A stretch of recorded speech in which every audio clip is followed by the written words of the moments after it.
لله رب العالمين وبه نستعين على أمور الدنيا والدين والصلاة والسلام على أشرف الأنبياء والمرسلين سيدنا مولانا محمد وعلى آله وصحبه أجمعين. Imam Al-Ghazali rahimahullah ta'ala berkata, seandainya ada orang yang berkata masuk surga itu hanya dengan semata-mata beriman,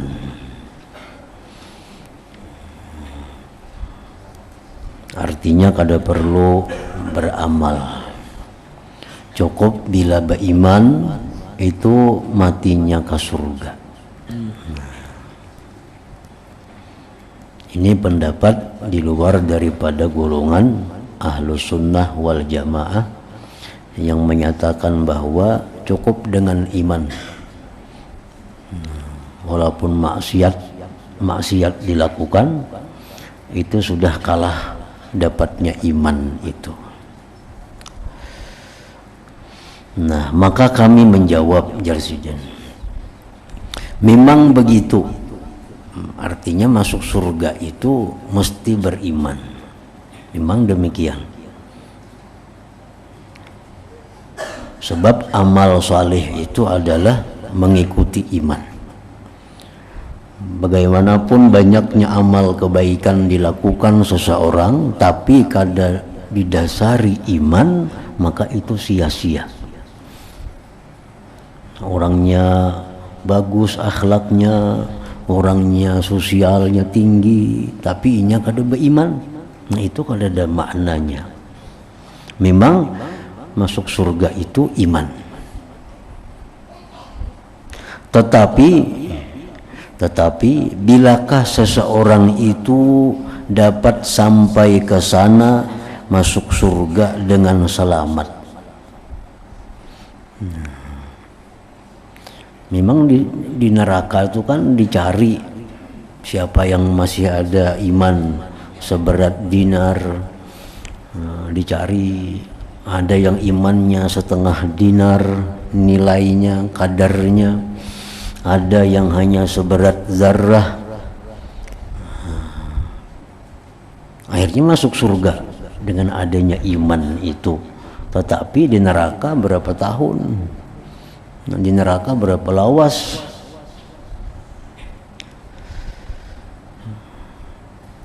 Dan berapa banyakkah halangan dan dugaan yang besar-besar yang mesti dilaluinya sebelum sampai ke sana, ke surga itu.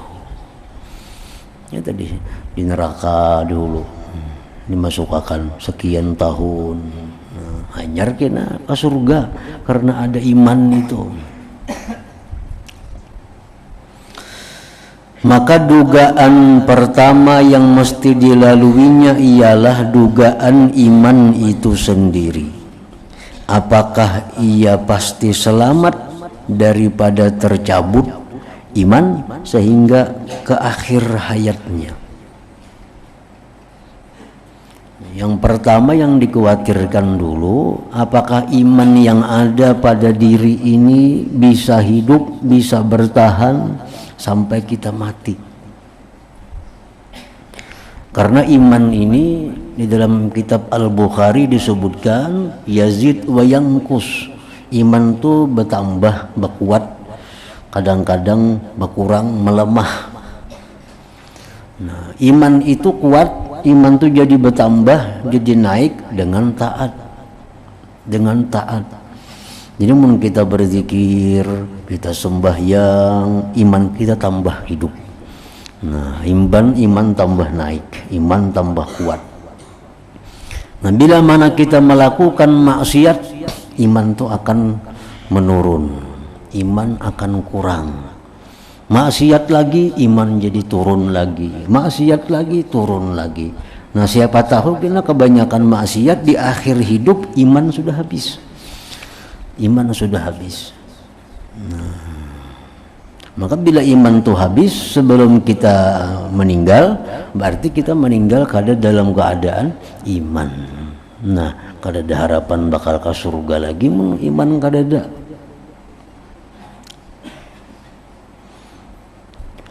Dan apabila ia telah mati dalam keadaan beriman, maka apakah telah pasti pula bahwa ia tidak muflis atau rugi?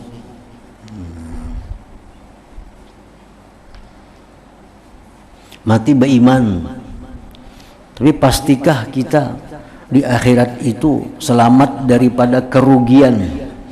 Kerugian di mana kita dalam dunia banyak menganiaya orang, banyak menggibah orang, menggunjing orang, apalagi sampai menzalim orang misalnya. Nah, siapa tahu dalam dunia, nah itu akan membuat kita kehabisan amal di akhirat itu.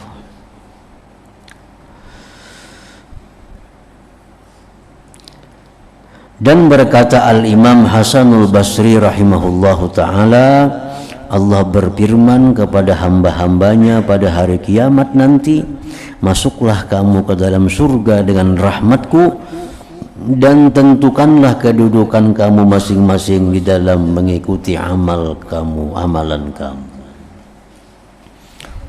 Masuk surga itu rahmat Allah subhanahu wa ta'ala. Nah, kemudian kedudukan kita di dalam surga itu di mana? Apakah surga? Surga banyak. Ada surga An-Na'im, ada surga Al-Ma'wa, ada surga Adan, ada surga Firdaus, ada surga Darul Qarar, macam-macam surga. Dan lain-lain keistimewaannya, lain-lain fasilitasnya. Nah, untuk menentukan di mana kita di dalam surga itu amal kita. Orang yang banyak amaliyahnya, orang yang bagus amalnya, tentu dalam surga walaupun sama-sama di surga, beda dengan orang yang sedikit amalnya. Nah, jadi masuk surga dengan rahmat Allah. Sedangkan menentukan kedudukan kita di surga itu dengan amal yang dihitung, amal yang dipandang oleh Allah subhanahu wa ta'ala.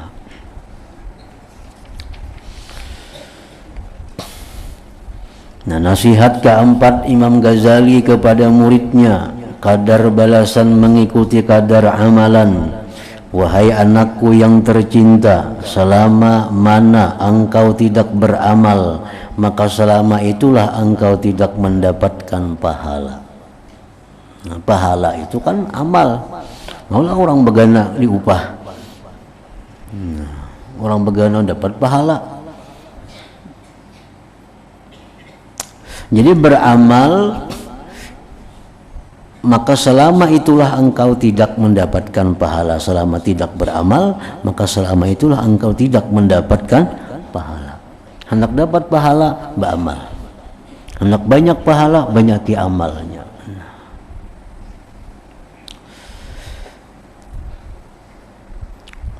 Diriwayatkan bahwa ada seorang lelaki dari kalangan Bani Israel yang telah beribadah selama 70 tahun lamanya. Lalu Allah Ta'ala mau menunjukkan keadaan ini orang kepada para malaikat. Maka Allah Ta'ala mengutus kepadanya seorang malaikat yang memberitahu bahwa malaikat utusan Tuhan ini menyampaikan kepada lelaki itu, walaupun ia telah beribadah 70 tahun lamanya, namun ia masih belum layak untuk masuk ke dalam surga. Kami jar Tuhan bepasan. Tuhan bepasan, wahai laki-laki, walaupun engkau sudah 70 tahun kada tahu di dunia, hanya beribadah kepada Allah melulu, itu belum cukup lagi untuk masuk surga. Nah, apabila malaikat ini selesai memberitahu hal ini kepadanya, lalu ia berkata, si laki-laki itu bukan urusan saya. Masuk surga, masuk neraka itu bukan urusan saya. Saya diciptakan untuk beribadah kepada Allah. Aku dicipta untuk beribadah, bukan untuk masuk neraka, bukan untuk masuk surga. Itu bukan urusanku.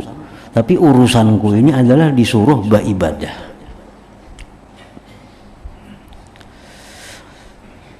maka itulah kerja yang mesti saya lakukan. Nah, itu yang mesti ku perbuat.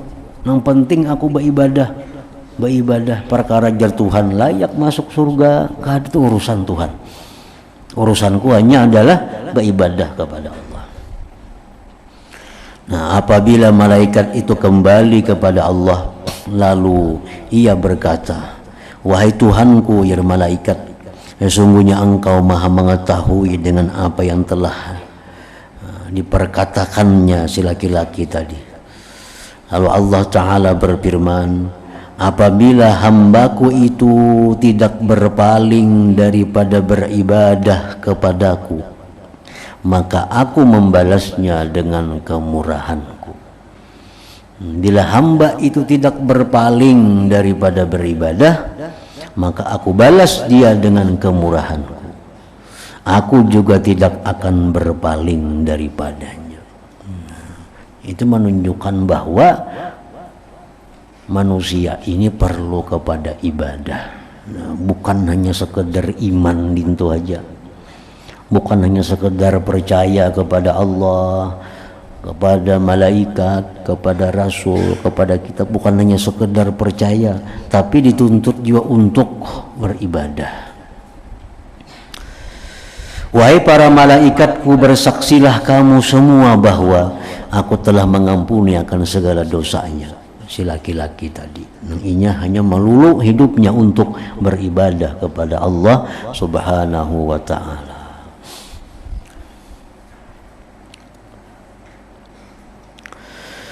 Dan telah bersabda Rasulullah sallallahu alaihi wasallam, hasibu anfusakum qabla an tuhasabu wazinu a'malakum qabla an tuzanu. Artinya, hisaplah dirimu sebelum kamu dihisap. Artinya hitung, kita kawah aja menghitung itu. Nah, apa yang kita hitung? Amal perbuatan kita. Di mana menghitungnya? 5 perkara. 1 wajib, 2 sunat, 3 haram, 4 makruh, 5 mubah. Jadi gawian kita tanding kanang 5 tuh di mana kira-kira gugurunya nang banyak hari ini. Mulai bisukan tadi sembahyang subuh itu diwajib kita gawi. Sunat subuh disunat anaknya. Nah, itu kita makan dimubah anaknya. Nah, kemana gugurunya? Jadi setiap perbuatan kita itu kada lepas daripada 5. Kadang-kadang wajib, kadang-kadang makruh, kadang-kadang haram yang kita kerjakan, kadang-kadang mubah. Nah. Dan timbanglah amalanmu sebelum kamu ditimbang. Timbanglah amalanmu sebelum kamu ditimbang. Artinya mana banyaknya amalan ini kira-kira antara baik lawan jahat. Mana banyaknya kelakuanku ini antara maksiat dengan taat. Nah, timbanglah amalanmu sebelum kamu ditimbang. Orang yang di dunia membiasakan diri menghisap, di akhirat masuk surga bigairi hisab. Kenapa? Karena sudah menghisap seorang. Ini dalam dunia sudah menghisap seorang. Jadi di akhirat kada dihisap lagi. Dan hisab itu ada akibat, bukan hanya sekedar hitung aja hisab itu. Kita dalam dunia ini disuruh Tuhan menghisap. Imba dihisap itu ada tindakan. Kada mau kada ada tindakan. Menghitung, misalnya sokan tadi aku menjuntan, sokan tadi aku membaca Quran, sokan tadi aku belajar, sokan tadi ini, habis saya kada macam itu aja tuh menghitung warak ngarannya matematika itu. Kada napa-napanya. Nah, disuruh menghitung tuh disuruh kita habis muhasabah menghitung tuh ada tindakan. Nah, besokan tadi kita sembahyang subuh, kawa sembahyang subuh. Nah, kita disitu disuruh bersyukur kepada Allah. Nah, syukur subuh tadi kawa sembahyang, diberinya taufik, hidayah, inayah, macam-macam sehingga kawa sembahyang. subuh tadi kawa sembahyang sunat, alhamdulillah pulang. Nah, itu tindakan daripada hisab. Tindakan daripada hisab. Nabi SAW tadi ada mendustai orang. Nah, ini mesti istighfar, mesti minta ampun kepada Allah. Astagfirullah. Soal tadi ada berdusta. Nah, ada berdusta lawan orang. Nah, minta ampun kepada Allah, menyesal. Kadang mau ulang lagi bangka itu. Nah, jadi setiap kali kita menghisap itu ada tindakan. Bila kita macam itu, masuk surga tanpa dihisap lagi. Masuk surga tanpa dihisap lagi. Yang dihisapnya kalau nang dalam dunia kada menghisap. Nah, dalam dunia itu kada menghisap. Lalu dihisap di sana. Nah, bila hisap di sana itu lalu ngalih urusannya. Lalu ngalih. Dan berkata Sayyidina Ali karramallahu wajhah, man zanna annahu bidunil jahdi yasilu fahuwa mutamannin wa man zanna annahu bibazdil jahdi yasilu fahuwa mustagnin. Artinya, siapa yang menyangka bahwa tanpa usaha ia akan dapat masuk ke dalam surga, maka orang itu hanya berangan-angan saja. Tanpa berusaha, tanpa beribadah, tanpa beramal, masuk ke surga itu ngarannya mengangan-angan. Dan siapa yang menyangka bahwa hanya dengan usaha saja ia akan masuk ke dalam surga, maka orang itu telah merasa kaya daripada rahmat Allah Ta'ala. Salah juga. Masuk surga, mau kada beramal kada bakal masuk surga. Jadi harus kuat kita beribadah, harus kuat beramal supaya kawa ke surga. Itu tak salah juga nih itu. Kada usah beramalan, kita masuk surga aja kayaknya itu maangan-angan ngarannya. Nah, jadi mesti di tengah-tengah nih itu andaknya kita. Artinya beramal tapi tetap berpegang kepada rahmat Allah Subhanahu wa Ta'ala. Jangan merasa amalan ini yang membuat kita masuk surga itu, tapi rahmat Allah Subhanahu wa Ta'ala. Jadi ada dua ini, ada yang dinamakan apa ngarannya ifrat, melampau batas, ada yang namanya tafrid, kurang. Nang kurang tuh orang nang hanya berangan-angan tadi. Kada usah beribadah, kada usah apa kena kita ke surga juga mati karena kita dapat syafaat Rasulullah kena. Kada bisa bayangan gini Nabi di madangi sana kena. Dapat syafaat Nabi kena sana kita. Nah, ini mengangan-angan. Jangan juga mengandalkan ibadah melulu. Kita beribadah, mau kada beribadah kada bakal ke surga. Jangan juga. Nah, jadi beribadah tapi tetap kita berharap rahmat Allah Subhanahu wa Ta'ala. Nah, di tengah itu. Dan berkata Hasanul Basri rahimahullahu ta'ala, mencari surga tanpa amalan adalah satu dosa daripada segala dosa. Nah, kita berdoa lawan Tuhan, berdoa, ya Allah masukkanlah hambamu ke dalam surga, tapi kada menggawi perintahnya, kada menjauhi larangannya, maka berdoa seperti itu adalah dosa. Mencari surga tanpa amalan adalah satu dosa daripada segala dosa. Dan beliau Hasan Basri berkata lagi, tanpa tanda paham hakikat ilmu itu ialah meninggalkan memperhatikan pahala suatu amalan, bukan meninggalkan beramal. Nah, itu orang yang bujur dalam ilmu hakikat ngarannya. Sedikit aja selisihnya. Jadi orang yang benar-benar berilmu hakikat itu adalah orang yang tidak memandang amal, bukan meninggalkan amal.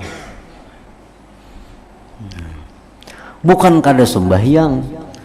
Orang berilmu hakikat itu inya sembahyang, tapi nya kada menulih sembahyangnya.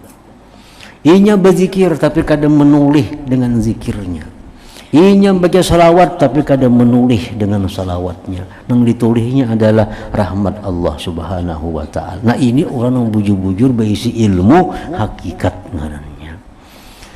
Nah, jadi orang ilmu hakikat itu bukan orang kada beramal, itu lain ilmunya, ilmu salah itu, kada beramal lagi. Tapi yang disuruh meninggalkan memandang amal, disuruh meninggalkan berpegang kepada amal, bukan meninggalkan amal. Tanda paham hakikat ilmu ialah meninggalkan memperhatikan pahala suatu amalan, bukan meninggalkan beramal. Dan bersabda Rasulullah sallallahu alaihi wasallam, al-kayyisu man dana nafsahu wa amila lima ba'dal maut, wal ahmaq man ittaba'a hawah wa tamanna 'ala Allah ta'ala al-amani. Artinya orang yang bijak itu ialah orang yang senantiasa menghitung dirinya dan beramal untuk kehidupan sesudah matinya. Jangankan kita hendak mati, kita hendak naik haji aja berhitung mana sudah mulai rumah, berhitung mana kita mulai rumah, kita hendak naik haji. Di sana berapa hari? 40 hari. Kira-kira berapa liter sanggup baras? Saya makan di situ nih. Berapa kira-kira cukup berisi sanggup duit? Obat apa-apa nang bersanggup kena biasa dimakan bersakit kepala, sakit ini, sakit itu. Pakaian apa yang dipakai bila kena musim dingin. Nah, kita padahal bakal ke Makkah aja tuh. Padahal di sana saling banyakan orang berjual nasi, kurang duitnya aja lagi. Nah, ibarat kita kehabisan duit, kau aja betalang lawan kawan di situ berhutang, kau aja kita bulik membayari. Nah, kita yang sampai ke Makkah 40 hari, perhitungannya luar biasa matangnya kita. Tapi untuk kita merantau nang bakal kada bulik lagi, kita kada berhitung. Nah, kada berhitung lalu. Kenapa kayak itu? Kada berhitung di kubur kita kayak apa? Di padang mahsyar kita kayak apa? Pasti dijalani. Kayaknya dihisap Tuhan kayak apa cara menjawabnya, Tuhan menakuni ini itu. Kayaknya di Siratal Mustaqim kayak apa supaya jangan gugur. Nah, jadi ujar Nabi tadi, orang yang pintar itu, orang yang bijak itu, orang yang senantiasa menghitung dirinya, menghitung dan beramal untuk kehidupan sesudah matinya. Sudah dipadahkan oleh Nabi, samuan sudah dipadahkan, sangu-sangun itu sudah, sagan di kuburan ini sangunya, sagan di hari bebangkit ini sangunya, sagan di padang mahsyar supaya jangan kelaparan kehausan ini sangunya, sagan dihisap Tuhan supaya inting hisap kayak apa ini sangunya, sudah padahkan Nabi semua. Supaya selamat di Siratal Mustaqim kayak apa ini caranya, sudah dipadahkan Nabi. Jadi kada kurang lagi Nabi sudah jelasnya. Tinggal kita mau kada besangu. Nah, mau kada besangu atau kada. Nah, sedangkan di situ orang kada akan menolong kita, baik bini, baik laki, baik anak, baik kuitan, siapapun kada menolong kita sebelum yakin inya selamat. Amunnya belum yakin kada mau menolong. Pun abah kita, mama kita misal dihisap oleh Allah, ini kurang dah kita, kalah sudah. Amal baik, banyak amal jahat. Ditimbang, wah sudah kalah timbangan kebaikan. Abah, mama beluman lagi ditimbang. Datang kita, abah minta amal kebaikan, kadang beri abah. Sidin nggak tahu nasib sidin kayak apa. Mama kadang mau beri, anak kadang mau beri, bahkan lari daripada kita. Nah, itu Al-Quran mengisahkan. Dalam Quran, larian, abah lari meninggalkan kita, anak lari, mama lari. Kenapa? Kadang hakun diintai. Nah, sudah hisap sudah selamat, ditimbang selamat. Nah, itu mau memberi di situ, mau. Jangankan anak bini, kawan gini bisa diberi. Kalau sudah ia yakin di situ sudah selamat, sudah buku catatan amal sudah di tangan kanan, sudah bandak, itu mau aja beri syafaat kepada kawan-kawannya. Nah, orang yang bijak itu ialah orang yang senantiasa menghitung dirinya dan beramal untuk kehidupan sudah matinya. Dan orang yang bodoh itu ialah orang yang selalu memperturutkan kehendak hawa nafsunya dan hanya banyak berangan-angan untuk mendapat kemurahan Allah Ta'ala. Nah, ini orang bodoh ya sidin. Orang berangan-angan, akhirnya aku dikubur nyaman aja. Nanti kena anak ke suruh bertahlil di dunia, anak ke suruh matahari. Amun tentu sampai tahlil anak ini juga. Setahun sekali ini mahauli, bapak setahun sekali. Nah, jadi angan-angan, banyak angan-angan. Urusan yang sudah nyata pasti dihadapi, nah kita persiapkan dengan sembarang persiapan. Nah, jadi dan orang yang bodoh itu ialah orang yang selalu memperturutkan kehendak hawa nafsunya dan hanya banyak berangan-angan untuk mendapat kemurahan Allah Subhanahu wa Ta'ala. Nah, nasihat kelima Imam Ghazali kepada murid beliau, ikhlaskan niatmu wahai anakku yang tercinta. Berapa banyakkah daripada malam-malam yang telah engkau penuhkan dengan berjaga untuk mengulang kaji dan memutalaah kitab. Berapa banyak kesedihan, berapa malam, bertahun-tahun tiap malam mutalaah, tiap malam baca kitab, berjaga. Dan berapa lama engkau telah menahan tidur ke atas dirimu. Saya tidak pasti apakah niat yang mendorong engkau berbuat demikian itu. Mutalaah malam, baca kitab. Aku di sini kada tahu pasti napa niat tikam itu. Apakah niat tikam itu hanya sekedar untuk berdebat? Apakah niat engkau itu hanya sekedar untuk berceramah kina? Berarti kada karena Allah ngarannya. Apakah niat engkau supaya kita menyampaikan, dipuji, disanjung oleh orang?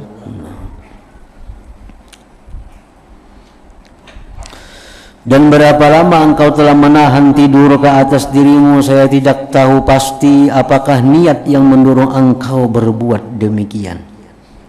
Apakah hanya semata-mata mencari keuntungan dunia dan menghimpunkan segala mata bendanya dan mencapai kedudukan yang tinggi serta apa bacaannya itu, berbangga dengan kebulihanmu di hadapan kawan-kawan. Orang mendaras membaca kitab, membaca mutalaah, kalau niatnya untuk menambah ilmu pengetahuan dirinya itu bagus saja. Tapi kalau niat dikira aku banyak tahu kau mengalahkan kawan-kawanku, itu sudah salah niatnya. Kalau jadi berpahala lagi nang kita mutalaah semalaman, mutalaah sekian jam, kalau niatnya untuk kayak tadi. Tapi kalau untuk menambah pengetahuan diri, menambah ilmu pengetahuan, membuang kejahilan dalam, nah itu terpuji, bagus saja. Jikalau ini niatmu, maka engkau akan rugi serugi-ruginya. Rugi serugi-ruginya. Tetapi jika niatmu di dalam segala usahamu itu untuk menghidupkan syariat Nabi Muhammad sallallahu alaihi wasallam dan memperbaiki akhlakmu, nah ini mutalaah kitab, baca buku, tujuannya apa? Untuk disampaikan kepada orang, menghidupkan syariat Nabi Muhammad sallallahu alaihi wasallam, untuk memperbaiki akhlak, terutama akhlak seorang, serta memecahkan keinginan nafsumu yang selalu menyuruh untuk berbuat jahat, maka untunglah engkau 1000 untung. Sungguh benar seorang ahli syair yang berkata, saharul uyuni li ghairi wajhika dha'i'u wa buka'uhunna li ghairi faqdika batilu. Artinya berjaga malam bukan karena zatmu adalah sia-sia. Nah, berjaga malam beribadah tapi kada karena Allah itu sia-sia. Dan menangis kalau bukan karena kehilanganmu adalah tidak berguna. Artinya menangis bukan karena kehilangan Allah, tidak berguna. Kehilangan Allah itu kayak apa artinya? Kalau bukan karena kehilangan taat, kehilangan rahmat Allah, lalu kita menangis. Kita siang tadi berbuat dosa, berarti kita kehilangan rahmat Allah, kehilangan kasih Allah. Nah, kalau menangis karena itu tangisan yang berguna. Kalau kita tangisi ini bukan Allah, nah, bukan karena kehilangan ibadah, bukan karena kehilangan rahmat Allah yang kita tangisi, itu tangisan adalah tidak berguna. Nah, nasihat ke-6, hakikat hidup, cinta dan amal. Wahai anakku yang tercinta, ujar Imam Ghazali, hendaklah engkau hiduplah engkau sesuka hatimu, karena engkau pasti akan mati. Ya, hidup nang kayak apakah? Tapi ingat, satu saat akan mati. Satu saat pasti akan mati. Dan cintailah apa saja yang engkau kehendaki. Siapakah, apakah yang kita cintai? Karena engkau pasti akan berpisah dengannya. Artinya ingat bahwa engkau itu adalah berpisah. Jadi artinya bukan kita melarang mencintai sesuatu dunia, dilarang mencintai seseorang, tapi kita disuruh mencintai. Tapi ingat, jangan sampai berpisah dengan orang itu membuat duka cita di dalam hati kita. Nah, cintailah apa yang kamu kehendaki. Nah, apakah cintai di situ? Tapi ingat bahwa satu saat akan berpisah dengannya. Satu saat akan berpisah. Dan buatlah apa saja yang engkau kehendaki, karena engkau akan dibalas mengikut amal perbuatanmu. Sarahnya nak taat, hendak maksiat. Tapi ingat bahwa sekecil apapun amal kebaikan itu akan dilihat dan dibalas oleh Allah. Sekecil apapun amal maksiat dilihat dan akan dibalas oleh Allah Subhanahu wa ta'ala. Nah, ingat situ nasihat ke-7.